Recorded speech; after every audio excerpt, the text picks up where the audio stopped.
Hello friends, ஒரு சிம்பிளான meal preparation தான். ஆரம்பிக்கும் போது ஒன்று நினைச்சு ஆரம்பிச்சேன், ஆனால் முடிக்கும் போது வேற மாதிரி தான் அவுட்புட் வந்துச்சு. சம்டைம்ஸ் நம்ம மைண்டு கான்ஸ்டன்டா இல்லாதப்ப இந்த மாதிரி நடக்கிறது உண்டு.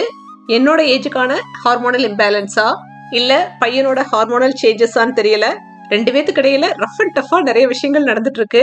பசங்க ஸ்கூலுக்கு போக ஆரம்பிக்கும் போது சில டிசிப்ளின்ஸ் எல்லாம் நம்ம வீட்டுக்குள்ள கொண்டு வரணும்னு சொல்லிட்டு சிஸ்டமேட்டிக்கா சிலதெல்லாம் சில வருஷங்கள் கொண்டு வந்துட்டு இருந்திருப்போம். ஆனா பசங்க பெருசாகும் போது அந்த டிசிப்ளின்ல இருந்து அப்படியே கொஞ்சம் மாறி ட்ராக் அப்படியே வேற மாதிரி போகும். வீட்டுக்குள்ள வந்ததோ அதையெல்லாம் பார்க்கும்போது அதை டைஜஸ்ட் பண்ணிக்கிறதுக்கு ஒரு அம்மாவுக்கு நிறைய பவர் வேணும். I think I am failing as mother அப்படிங்கிற மாதிரி எல்லாம் எனக்கு தோண ஆரம்பிச்சிருச்சு ரீசெண்ட் டைம்ஸ்ல. நான் சொல்ற விஷயங்கள் ஒரு சிலருக்கு சின்னதா தெரியலாம், அதே விஷயம் ஒரு சிலருக்கு ரொம்ப பெருசாவும் தெரியலாம். முந்தின நாள் கொண்டு போன லஞ்ச் பாக்ஸ் எல்லாம் இமீடியட்டா ஸ்கூல்ல இருந்து வந்ததும் சிங்க்குக்கு போகணும்.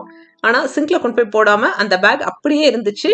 நெக்ஸ்ட் டே நான் காலையில பேக் பண்ண வரைக்கும் நிஜமாவே அந்த லஞ்ச் பேக் ஓப்பன் பண்ணும்போது எனக்கு அப்படியே ப்ரெஷர் எந்த அளவுக்கு மவுண்ட் ஆச்சு அப்படின்னா அதை எக்ஸ்பிளைன் பண்ணவே முடியல. ஈவன் சம்டைம்ஸ் யூனிஃபார்ம் எல்லாம் கூட அப்படியே பெட் மேல கழட்டி போட்டுறான். ஆனா இதே பையன் ரொம்ப ரொம்ப டிசிப்ளின்டா இருந்தான். ஹேங்கர்ல பெர்ஃபெக்டா ஷர்ட்டை போடுறது என்ன, ஸ்கூல்ல இருந்து வந்ததும் கரெக்டா லஞ்ச் பேக் கொண்டு போய் கிச்சன்ல வைக்கிறது என்ன, இந்த மாதிரி வேலைகள் எல்லாம் பெர்ஃபெக்டா செஞ்சுட்டு இருந்த ஒருத்தன் அப்படியே ஆப்போசிட்டா பிஹேவ் பண்றதை பார்க்கும்போது நிஜமாவே அவனா இவன் அப்படின்னு எல்லாம் எனக்கு யோசிக்க தோணுது. இப்போ இந்த ஃபேஸை நான் யோசிக்கும் போது பையன் குழந்தையாவே இருந்திருக்கலாமோ இன்னும் கொஞ்சம் வருஷம்னு தோணுது. ஆக்சுவலி எனக்கு என்ன தோணுதுன்னா, குழந்தைங்களா இருக்கும்போது அம்மா மிரட்டுவாங்க திட்டுவாங்க அப்படின்னு சொல்லிட்டு பயந்துட்டாவது எல்லா விஷயங்களையும் கரெக்டா செஞ்சுட்டு இருந்தாங்க.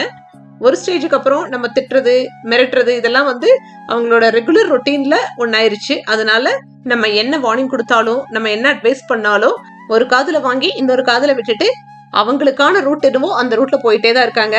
ஈவினிங் இந்த விஷயத்தை என் ஃப்ரெண்டு கிட்ட ஷேர் பண்ணிட்டு இருந்தேன். அவங்க வீட்டுல 9th படிக்கிற பையன் இருக்கான்.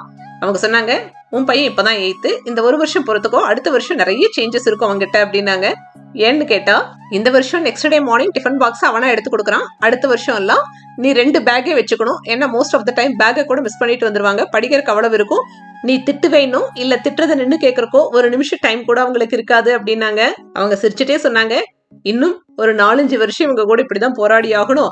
ஜஸ்ட் இதுதான் ஃபர்ஸ்ட் இயர், இப்பவே உனக்கு இவ்வளவு கண்ணை கட்டுச்சுன்னா இன்னும் 4-5 வருஷத்தையெல்லாம் எப்படி தாக்கு பிடிக்க போறேன்னு சொன்னாங்க. ஏன் மாதிரி யாராவது பேரண்ட்ஸ் சேல் பண்ணிட்டு இருந்தீங்க அப்படின்னா இதையெல்லாம் எப்படி டேக்கிள் பண்றீங்க, இதுக்கு ஏதாவது சொல்யூஷன் கண்டுபிடிச்சிருந்தீங்க அப்படின்னா மறக்காம கமெண்ட்ல அந்த சொல்யூஷனை ஷேர் பண்ணுங்க. எனக்கு மட்டும் இல்லாம என் மாதிரி சேல் பண்ணிட்டு இருக்கிற மற்ற பேரண்ட்ஸ்க்கும் இது ரொம்பவே ஹெல்ப்ஃபுல்லா இருக்கும். Thanks in advance. நான் வளர்ந்த ஜென்ரேஷன்ல எப்படின்னா இந்த ஏஜ்ல நல்ல லைஃபை ஷேப் பண்ணிட்டு இருந்தோம். இது பண்ணணும் பண்ணக்கூடாது அப்படிங்கறதெல்லாம் தெரிஞ்சு வளர்ந்தோம். ஆனா இந்த ஜென்ரேஷன் அவ்வளவு ஃபோக்கஸ்டா இருக்கிற மாதிரி எனக்கு தெரியல.